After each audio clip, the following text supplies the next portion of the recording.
So in today's video, we're going to be taking a look at Land of Eem, and the content you're going to be seeing in the video comes from the deluxe box set for Land of Eem, and this is a sheet showing all the things that you get in it, which is quite a lot, including the game board that you see back here, these little cute meeples, and the core rules, volume 1 of the bestiary, but you won't be seeing the massive Muckland Sandbox campaign setting where it delineates all of these NPCs, regions, and things. For the most part, you won't be seeing that. I may refer to it there.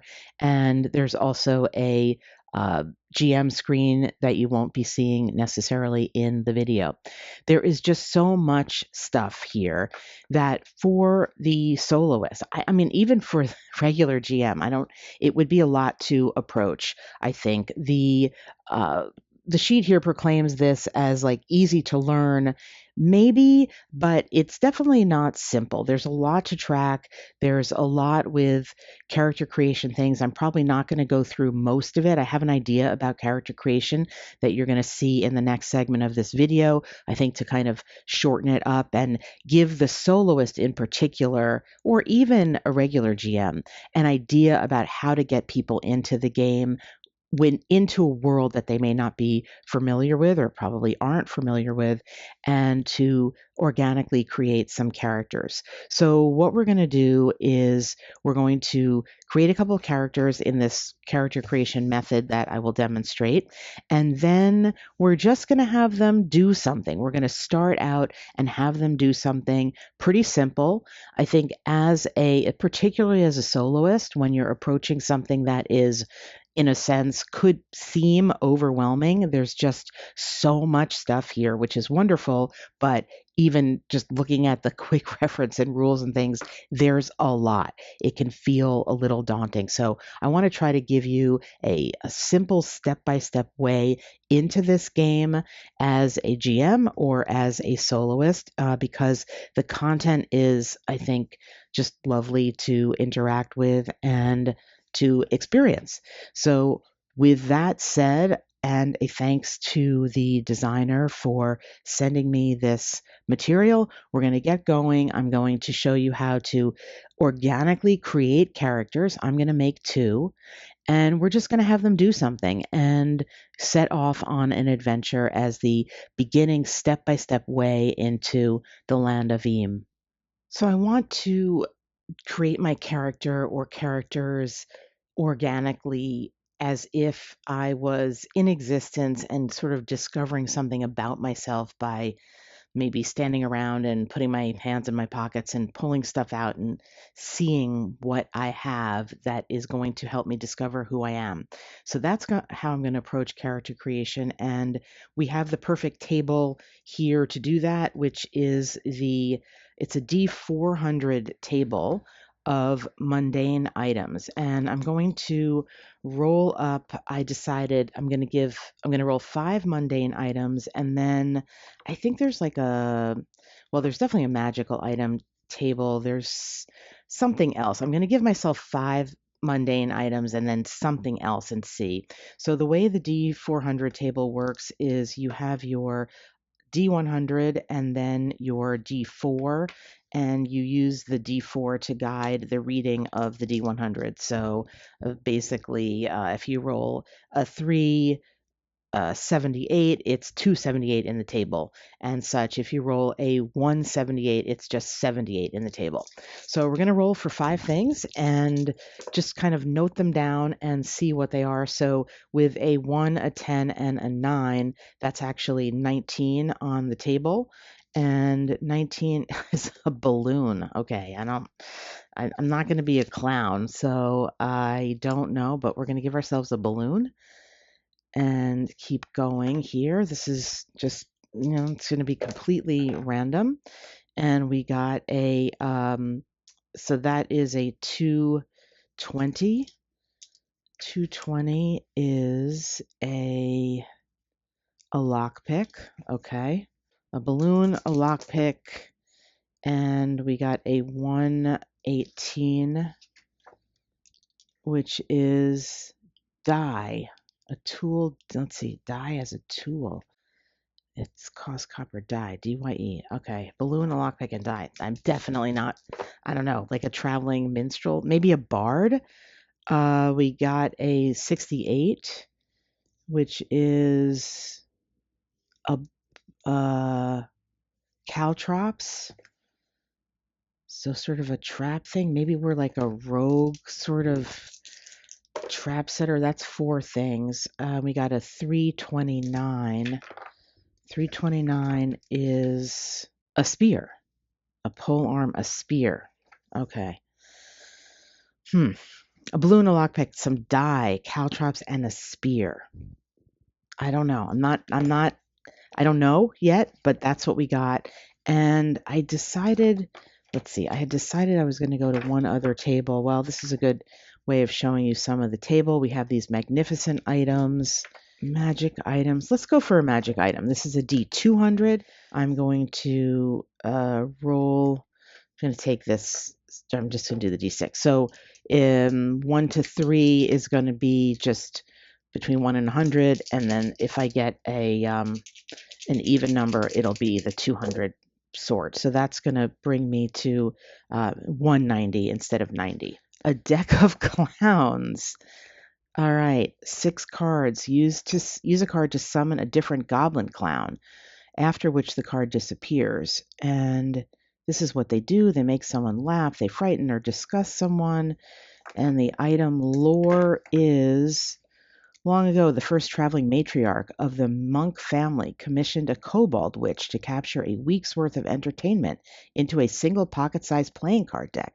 Great fun for the matriarch, not so much for the clowns. Well, I mean, I think this is sealing my fate. This balloon sealed the fate. I mean, this is not a type of character I would normally play. A balloon, a lockpick, die, caltrops, and a spear with this kind of like magical trinket deck of clowns thing.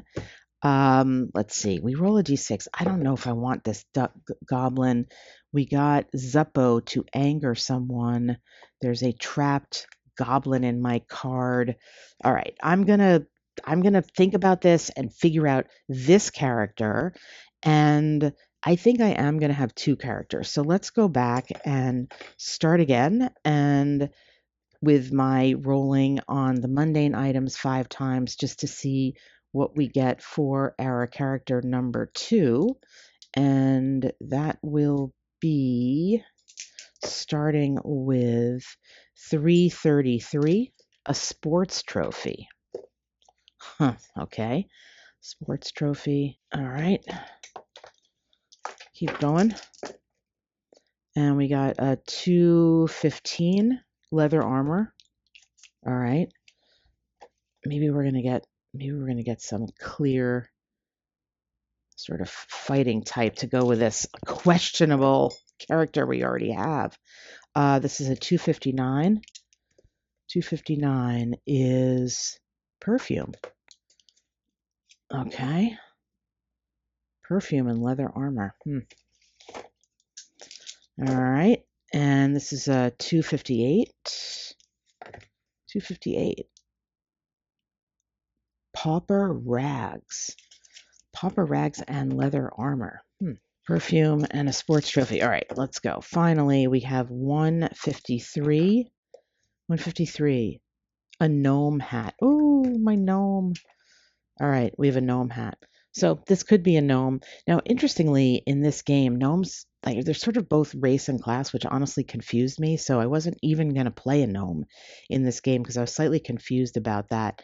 But we do have this gnome hat, sports trophy. Sports trophy and gnome don't really go together. Leather armor, perfume, pauper rags. I don't know.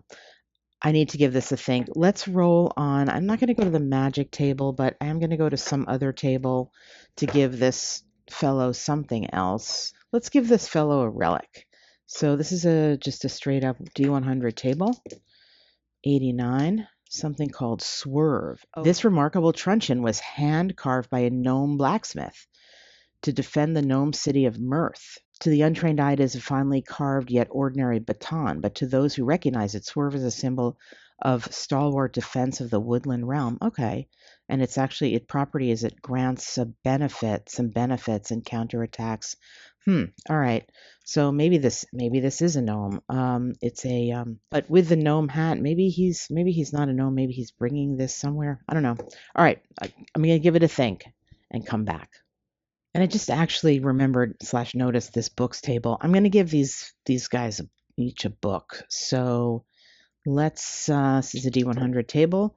So our person with the balloon also is carrying Braving the Elementals, How to Kill, Capture, Escape, and Barbecue Nature's Guardians. Yum. And our possible gnome has book 7, The Book of Dragon Taming by Peter the Scorched. Okay, I like it. Not sure it's going to be relevant, but I like it. Based on what I got, I've decided that my 2 characters are going to be a gnome rascal and a mushroom dungeoneer. Now, I'm not doing anything with stats yet. That's kind of the least important thing. So the rascal here, so this is where I was just like slightly confused because so we've got classes and folk, which is basically like the races. So gnome is a class, but also a folk. I'm going to use the gnome as a folk, not as a class. So I don't know, that confused me. But in any case, I am going with the rascal, which is basically essentially like a rogue for this. The guy with the balloon here is going to be the kind of roguish, thiefish type of character, and I'm going to make them a gnome. And the other class is going to be dungeoneer.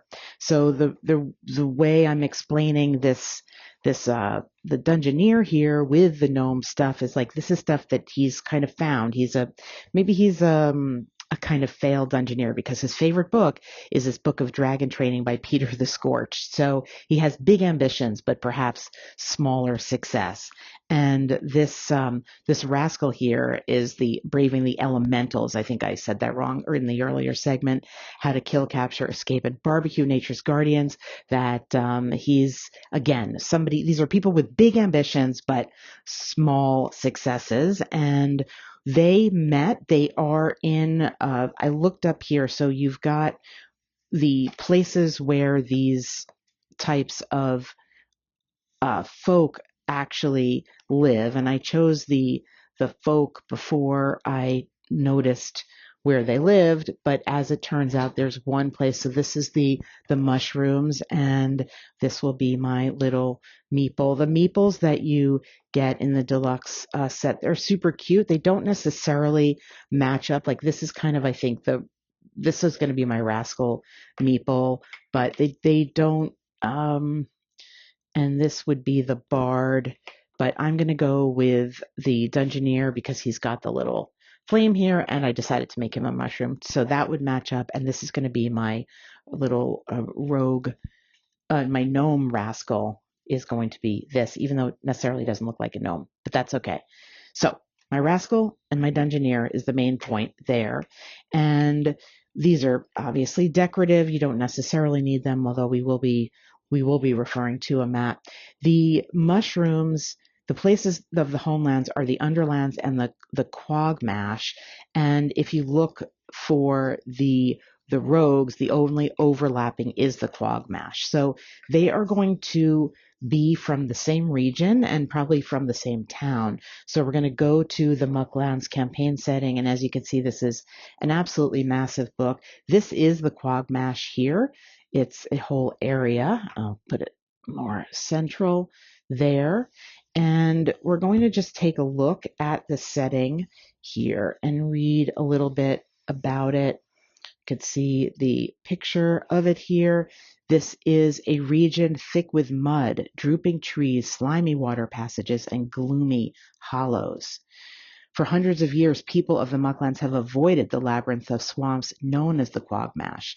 It is the subject of countless rumors and legends, and largely considered a primordial cursed place that the ancient Bogarts of Bogswain abandoned long ago. Tells you a little bit more about it, some of the conflicts that may or may not come into play. I see the word witch here, and I love witches, so let's see. A powerful witch named Shadewand gains more and more influence by the day, spreading a terrible blight upon the land. Okay. There's 4 settlements, sites, there's points of interest, zones, and layers. I'm going to just roll a d4 to see where actually these people either met or are right now.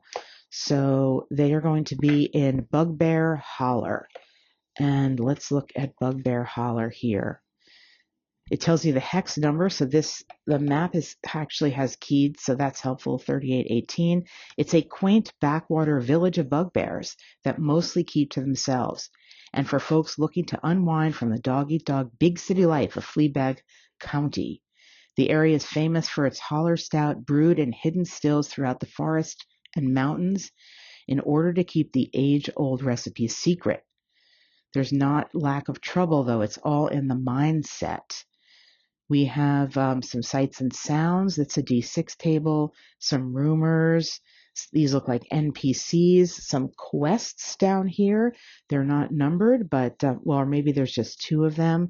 So this is obviously intended for a GM with players around the table, but it may come into play with us. I don't know. I'm going to give that more of a look off camera, but we know now that our characters are from and standing in or living in right now Bugbear Holler, which is, I can see it right here. All right, so looking to this book for suggestion, I see one of these quests is the recipe, which is this fellow here is a prize-winning holler stout brewer and grub farmer that lives in Bendy Branch Cave just south of the village proper. And he has basically looking to hire somebody, what you call a detective, to catch a thief that broke into his cave and stole his secret recipe. And if you find it, he'll give you a barrel of that. And there are some suggestions here for the GM about clues and how to send characters on their way to do this. And one of them is that Well-Dark Cave leads to an Etten with a basket, and there's something you need to do there. So that says to me we could do a short travel, some short travel to get to this cave, and then maybe a short little dungeon crawling to get into the boss, essentially, the Etten. It's an easy structure. This book has some nice travel rules that I want to make use of and sort of demo for you. So we are going to set up this little quest here, and we're going to need to find the cave, and then we are going to need to go into the cave and get this thing from the Etten. Now I do want to show you for the bigger towns and things, there are actual maps. And so, for example, this is Junktown here because this is a bigger town. So you have the you have the description of what it is in the districts, and then you actually have a map here so you could travel within that. We don't have that for this area because we're not in as developed an area. So I assigned some stats to my characters, and I'm not going to get into detail so much about what they are, but I will show you that we're going to keep it simple and focus on how the roles work here. So you're basically rolling your, you've got categories Vim, Vigor, Knack, Know-how, and the associated skills, and you get sort of pluses and minuses that go with those. And there's also these thematic skills, social, movement, physical, and mental. So we have some of these and some of them we don't have benefits on, and we're rolling a 1d12 plus the skill, plus whatever benefit modifier we have, and we're having an outcome, and this is going to describe the nature of the outcome. That's the simplicity here, the overview of that, and we'll see it in action. I also decided that, contrary to what I said earlier in reviewing the Mucklands campaign setting, I'm going to do something a little different. I'm not going to pick up that random quest. In fact, we're going to use what we have, the suggestion of the things that we have, to determine what we're doing. So these guys grew up together in Bugbear Holler, as we know. And one of the things that we got from when we were rolling the random mundane items that they were kind of looking around in their pockets was the fact that our mushroom dungeoneer here has this kind of gnome made item that you can't necessarily know how to use. And his friend here is a gnome, and these guys are sort of like, they're not very effective, you know. He's got the book by the sort of scorched dragon tamer, and he's trying to be a big guy taming elementals and things, but they're kind of bumbling around. And so this guy got this gnome based thing, doesn't really know what it is, and neither does his friend, but his friend does know that perhaps in Bogtown, which is not that far away, they can go there and maybe get some information about what they have. So they're not going to go on some random cave quest with some random Etten when they have something right now that they're trying to figure out. And what they're trying to do is figure out this thing that he got. You know, maybe he snuck away from, I don't know, school. There's something about these that make me feel like they're maybe still older teenagers or something sneaking away. And so what they're going to do is they're going to leave Bugbear Holler, and they're going to travel through this area here to get to Bogtown. And that will enable us to make use of some of the things that are provided here that are so great for GMs. And one of them is, in the campaign setting, as I showed you earlier, the maps of the actual towns and things, because we will be able to, let's see, that's Junktown, and here is Bogtown. So once we get to Bogtown, we will be arriving in one of these 20 areas, and then we'll be able to use this campaign setting to sort of describe where we are and help us develop the rest of our story. But initially, what we will be doing is we're going to be traveling from Bugbear Holler through this bayou here, this watery area. We're going to have to swim, and then we're going to get to this kind of terrain and walk and swim and get to Bogtown. And so that's going to be our initial plan with our two characters here, who are definitely doing something that they might not be quite equipped to do. All right, so before we get going in our travel to Bogtown, I want to show this table here. This is D100 table of alchemy recipes. There's kind of like crafting and stuff in here, which I love. As you know, if you watch this channel, I love stuff like that. I don't think we're going to be doing that for a variety of reasons, but the stuff is cool. So I want to, you know, along the lines of my principle of like, use cool stuff when you find it, I'm also going to outfit my characters. I don't know that I'm going to assign these, but just give my characters they're each going to get something from this table, or together as a party, we're going to have things from this table. So the first thing we're going to have is 70, and that is a shrubling powder. Oh, it's rare. We can summon a reconstituted shrubling ally, and those are its stats. And this is how we would have made it. Well, that's pretty cool. We can basically summon an ally. I don't know if the shrubling per se is in the bestiary. If it is, we'll have a look, but that's cool. So we have a summoning powder. Somebody has the summoning powder, or we both do. So I will make a note of that. And let's see, what else do we get here? 64. 64 is a seeing potion, also rare. While focusing, see through solids as if looking through a hole for 1 hour. Oh, that's good. I could see where that would come in handy. So we have a seeing potion. Cool. And that's on page 118. All right, I think we're ready to go. So we have some travel rules here, and in essence, what they are, I think they're described here. We're traveling through each hex, and we've got the hexes represent 6 miles, and we have in a turn, we've got, we can do 2 hexes in 1 turn, and every 2 turns it goes from day to night.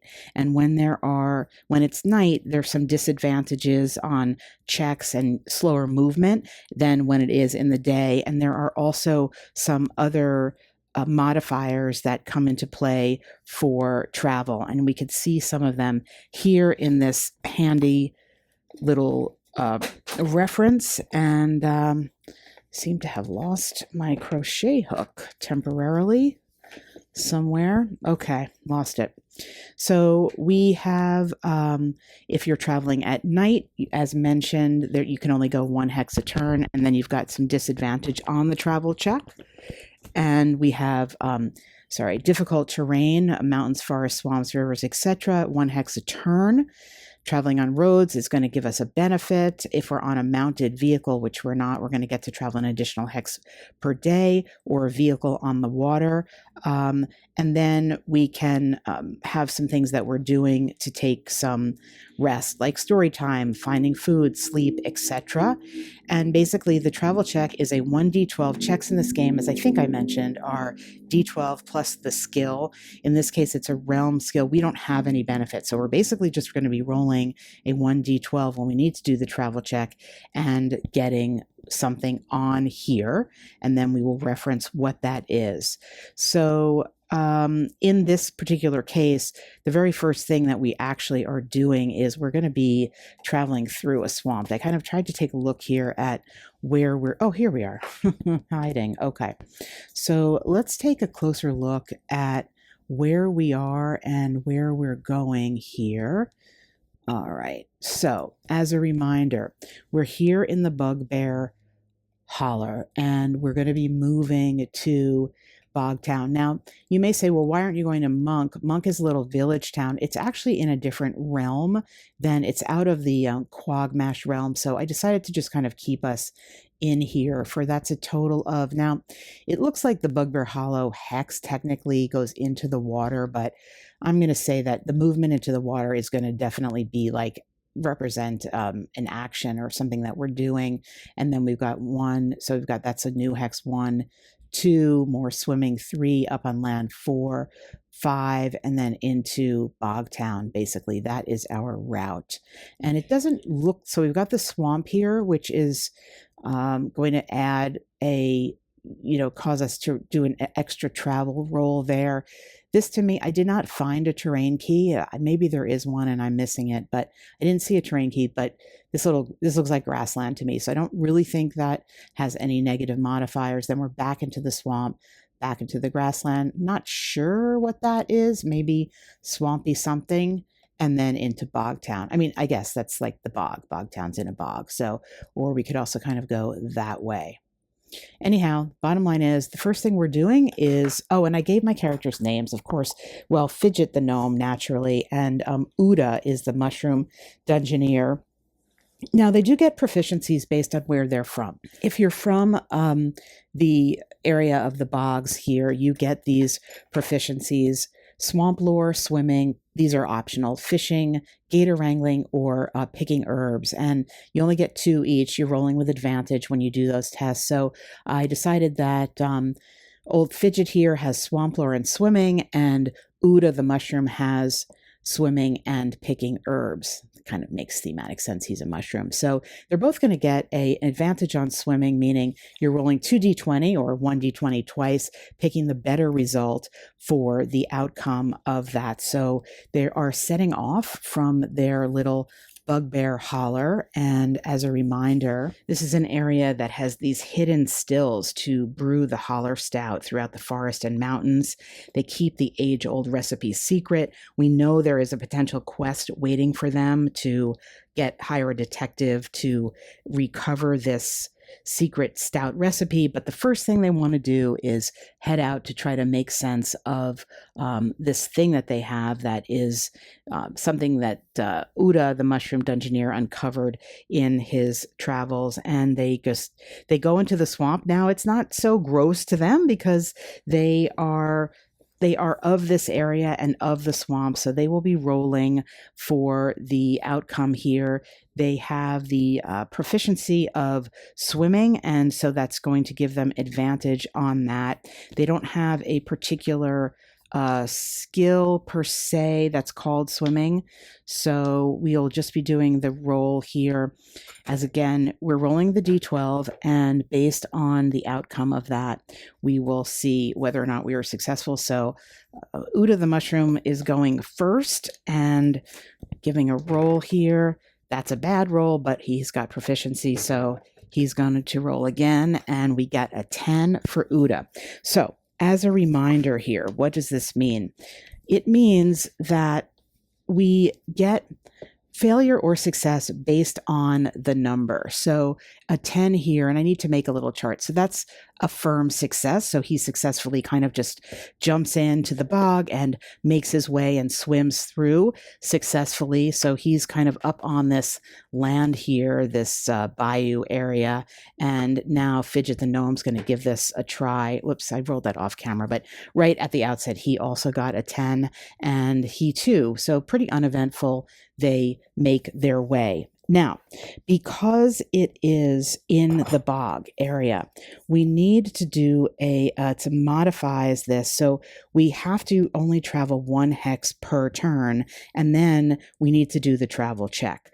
So the travel check, again, it's also this 1d12 plus realms. Well, we don't have realms to add, so we're going to do the travel check, and I guess it must just be 1 roll for the party. So we're going to roll it, and we get an 8, which is a bump in the road. So a bump in the road is a d6 table, and it is going to tell us kind of what happens. We got a 4, so we have some bad weather. We have to move 1 hex and suffer -2 to the next travel check. Well, that's kind of a bummer, because if we stay on our route, we're going to move into bad weather in this bog here, and we're going to have to do a travel check in that bog. So we could opt to take a little bit of a detour. So let's see, try to show you actually on this map. We moved, I decided that was a hex, so we are in this hex right here, and I think I'm going to get a party marker here. Let's do something that's actually going to work. All right, so here we are. That's even probably too big, but that's going to represent us right now. So we are right here, and if we move 1 hex, we're going to be in the water and have to do another check, because that's going to be taking away 1 of the abilities to move 2 hexes without doing a check. So I think we're going to move down here to deal with that. It's taking us slightly out of our way, and then continue on. We don't need to do any type of travel check here. We could continue on 1 more hex before having to do a travel check. And I think we maybe are going to take this bad weather to inform us to move here and cross into Bogtown this way. Actually, it's a little bit faster. So we're going to move here, and now we need to do a travel check again. And this is going to be not having any modifiers. It's just going to be a straight d12 roll to see what we get. Let's zoom back out here. And we got an 11, and an 11 on that is an uneventful journey. So things are looking good for us. We're going to step into the bog, or the the water again, the swamp again, because we got to make our way and swim our way. So we have, again, the proficiency here on the swimming, allowing us to roll twice for that. And our mushroom is going to be the party leader every time. He's going to step into the water, and that is super bad. However, he has another choice. Oh, you didn't see that. I rolled a 1. Sorry, you didn't see that. But with his proficiency, he can try again. And oh man, he rolled 2 1s in a row.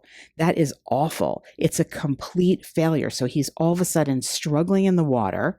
And I think it's so bad that there's going to be something is swimming through this water here. Now we know there's a lot of creatures that live here. We've got our Fidget is still on land, but Uda is struggling in the water, and something is going to come swimming by. So I'm going to show you how that type of encounter works. All right. So the way this works is we're going to go to the bestiary, and we're going to see that there is at the back of it. Well, we have, just to show you at the front, there's all adversaries here. There's a list of the ones that could be wandering intruders, maybe if you do a dungeon, and a reaction table there. But at the back, there are terrain tables here, and that's what we need. We are in the swamps and marshes here, and we are going to give a roll on this D100 table to see what has entangled our Dungeoneer mushroom and what he's struggling with. A 38. So he has encountered, a guard. Okay, well, that makes sense because, as you could see here, we are right by Bogtown. So maybe there's some type of guard. Let's check out what the guard might be who's guarding Bogtown. That actually makes pretty thematic sense here. Oh, they are in the water here, these guys, or gal, or guy or gal. So we are going to we're going to take a look at this and show you what happens here. Meanwhile, we still do have on the river, we've got or on this piece of land here, we have our Fidget the gnome is still up on the land. So he could possibly aid. There's like an aid rule, which I'll show you. But the mushroom is getting entangled with this guard they're in a struggle right now, basically. Now, we could roll on this reaction table. It's a 1d20 reaction. I don't know that that's going to make thematic sense, but let's just see what we get. We get a 5, which is defensive. So maybe in this case, the guard is like shocked. Maybe the guard was just like out for a swim or something.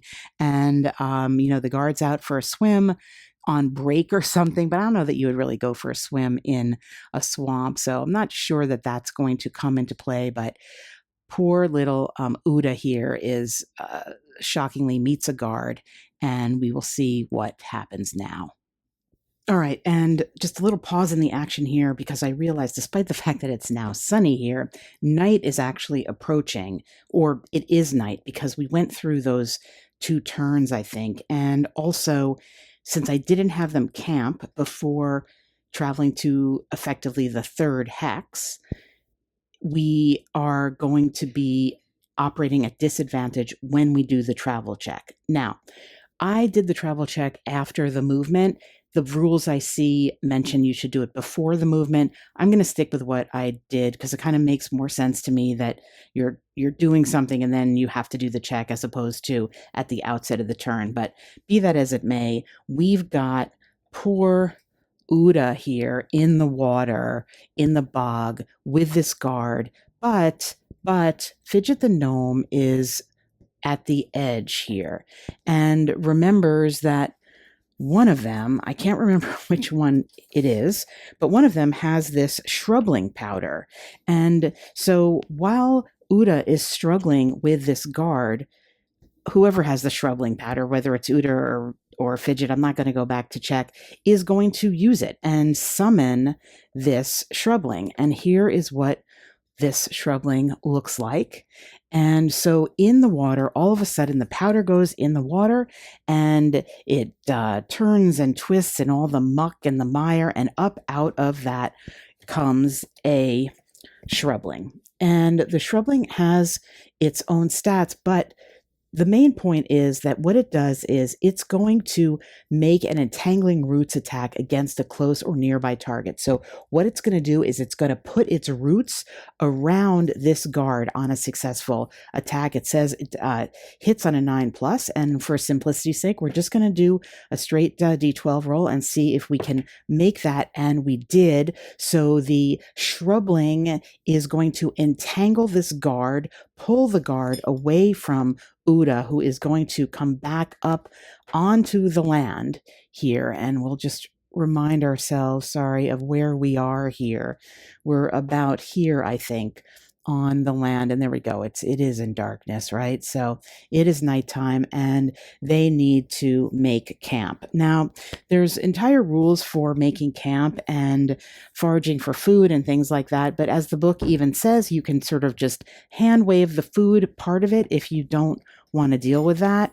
I think for the purposes of this demo right here, we're going to say they're going to make camp, and one of the basic option here is they can sleep for a turn, get sufficient sleep, but the bottom line is they need to make a check on it says a wandering intruder chance, and it says here it normally occurs if the GM rolls a 1 on a 1d6. So that's what we're going to do for our explanation of making camp. We're just going to simply do this check, and we got a 4. So we don't have a wandering intruder here. We make camp, and that would be the 1 turn. It's still night because it's 2 turns for the night. So I think I'm just going to say we'll do another check. Now, again, I'm not sure this is completely right, but this is what I'm doing here for the video because I want to sort of maintain my momentum here. So they've rested. It's now daytime again, and they're basically going to go back into the bog because they're really trying to get to Bogtown. So they're going to be doing their swimming check for both of them to see what happens. And then after they do that, they will have to make another travel check because remember, moving through the bog causes that check to occur.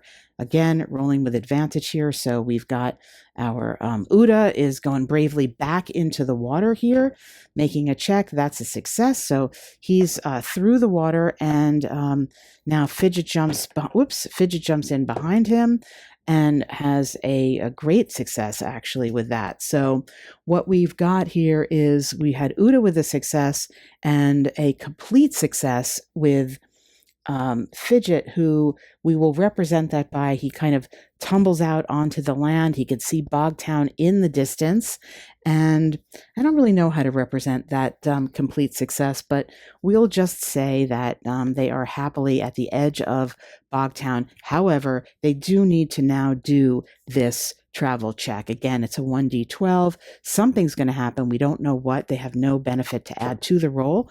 A 6 it's another bump in the road. So that is a d6 roll on the bump in the road table. And we have inter-party conflict. 2 random PCs start bickering about something important. Well, we only have 2 PCs here, our friends here, and what would they be bickering about? Well, I suppose they could be bickering about whether they go into Bogtown or whether they try to go somewhere else. There's not been a lot of conflict in this game, so I'll be honest, I'm a little bit of a loss here about what they could be bickering about.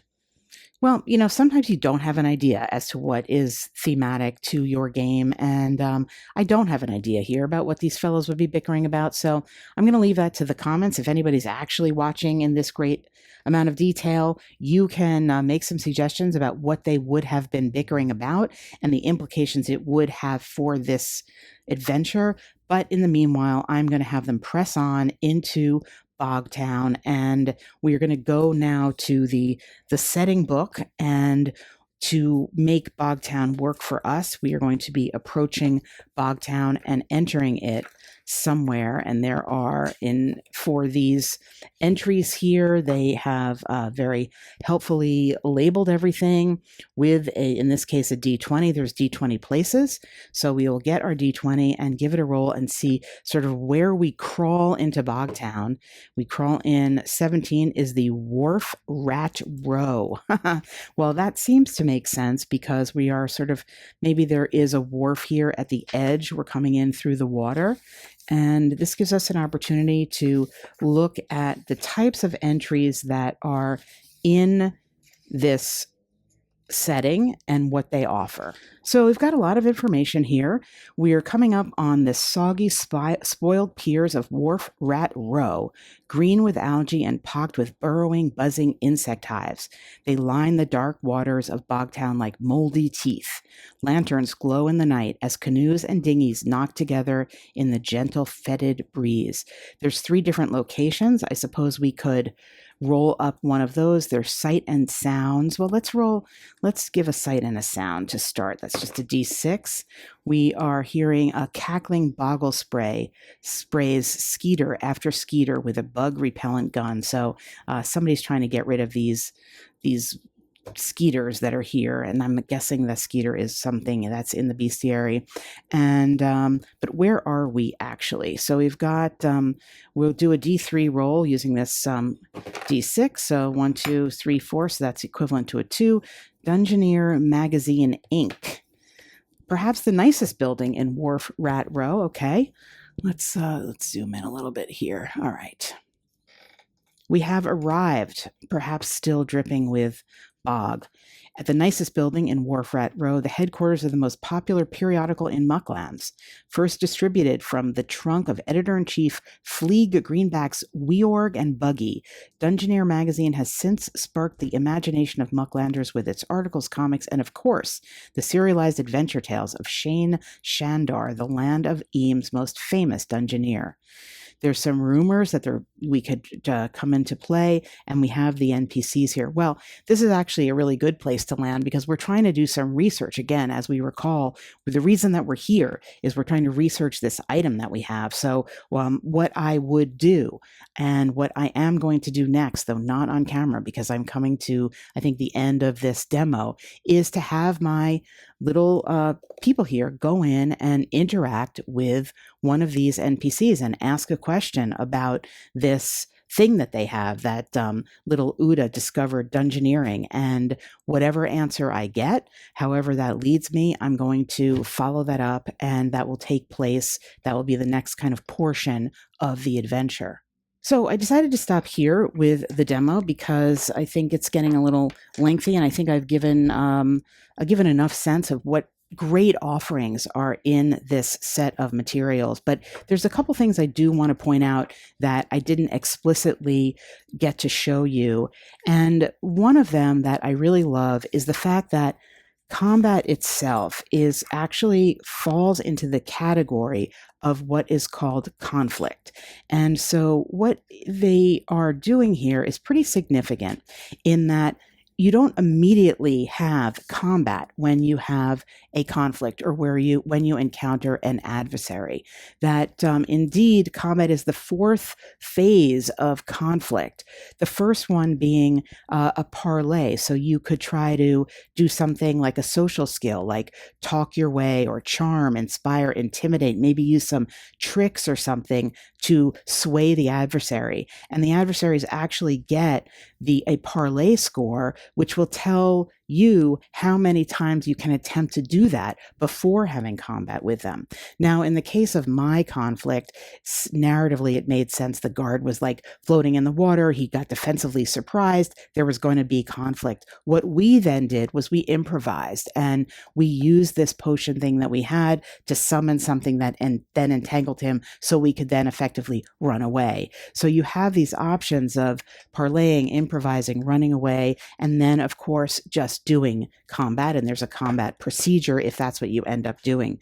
But I really love this because I think it sets a tone for the world that allows you a little bit more than that kind of just what becomes rote after a while, where you just you walk, you find an enemy, you have a conflict.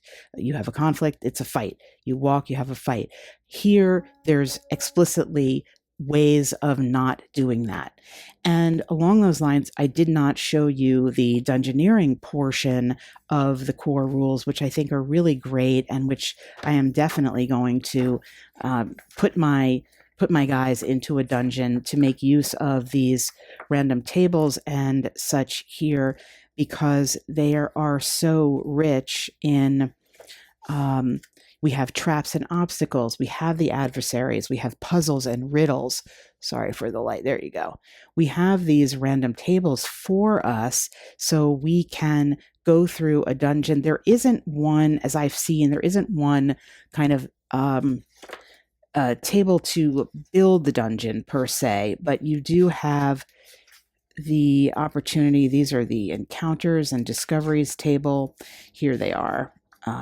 Adversaries, you have the encounters, and again, these types of encounters can go in many different directions. So I think to make a dungeon table where you roll to see if you get an adversary or a puzzle or whatever, I think there's a table of that. I can't remember, but you could certainly make one easily enough yourself here.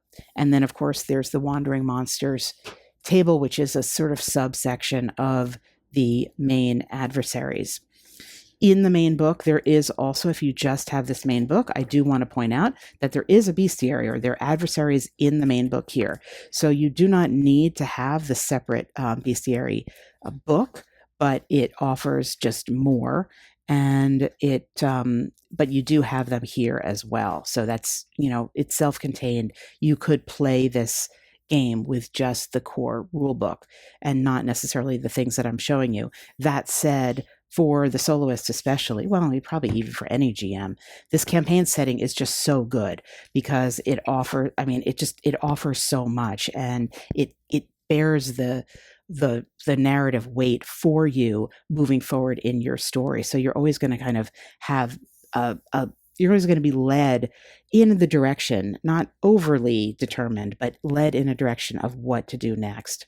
So that is a look at Land of Eem with some solo demo of play. I think this is just a really enjoyable, different kind of environment. And it's not just the imagery that makes it different, but I think key to what makes it different is the notion of conflict as opposed to combat as the type of thing that happened with adversaries, and giving you explicit permission almost a direction that combat is actually the last option for you in that. And that just opens up a lot more storytelling. So when I get back to this, my characters are going to be at that magazine trying to find out some information about their thing. I know I want to send them into a dungeon because I want to use those puzzles and tricks and things like that and build a dungeon and do a kind of pen and paper dungeon crawl in the Land of Eem using these characters and these tables.